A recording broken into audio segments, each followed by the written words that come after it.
E nada melhor como começar esse canal de Star Wars com um dos meus personagens favoritos que ganhou uma HQ semana passada, basicamente, Qui-Gon Jinn, história número 1.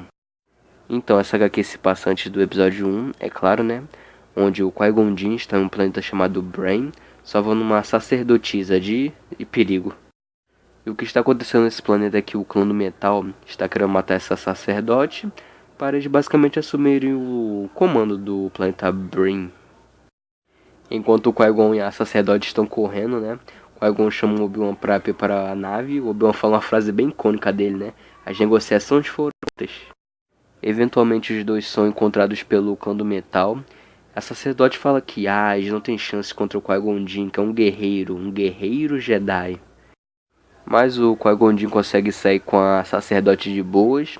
O Obi-Wan chega com a nave, tem essa imagem bem legal do Qui-Gon refletindo o cheiro de blasters. Já em Coruscant, a sacerdote reclama com Qui-Gon Jinn que ele basicamente fugiu, chama ele de covarde, que Jedi deveriam ser, né, guerreiros.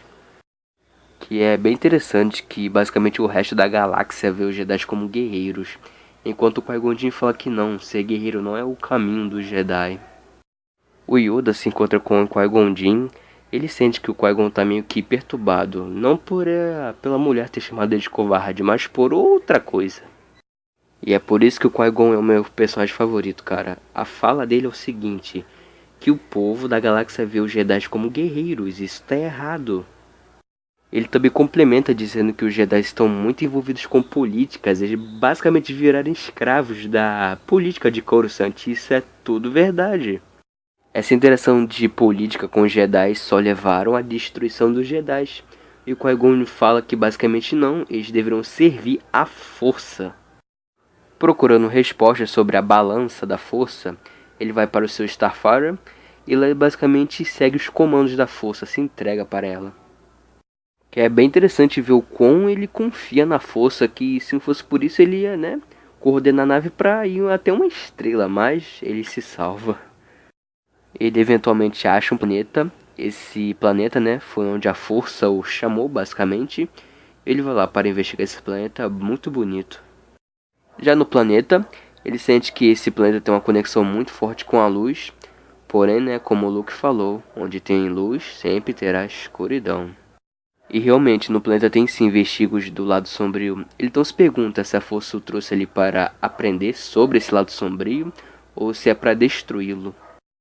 Eventualmente ele acha um templo que está rodeado de energias malignas do lado sombrio. Ele acaba sentando no trono desse templo. Ele acaba tendo uma visão, ou melhor, uma ilusão, sobre guerreiros, né, do lado sombrio. Para se defender, ele ergue o seu sabre de luz. E quando ele finaliza essas criaturas sombrias, na verdade são Jedi, e o sangue desses Jedi acaba envolvendo o Qui-Gon Jinn. É meio perturbador. Porém, ele acorda dessa ilusão. Ele percebe que o planeta está em uma harmonia perfeita entre luz e a escuridão. Ele então faz um comentário bem interessante que violência só vai levar à destruição dos Jedi. E olha o que aconteceu na Guerra dos Clones. Eles viraram generais e morreram.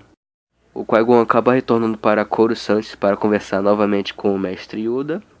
Nessa conversa eles basicamente falam sobre o lado sombrio, o lado da luz. O Yoda comenta que emoções só levam ao lado sombrio, que os Jedi devem se afastar delas. Enquanto o Qui-Gon fala que os Jedi, né, tem que encontrar seu objetivo, que é equilíbrio. E é por isso que ele é um Jedi tão, cara, diferente.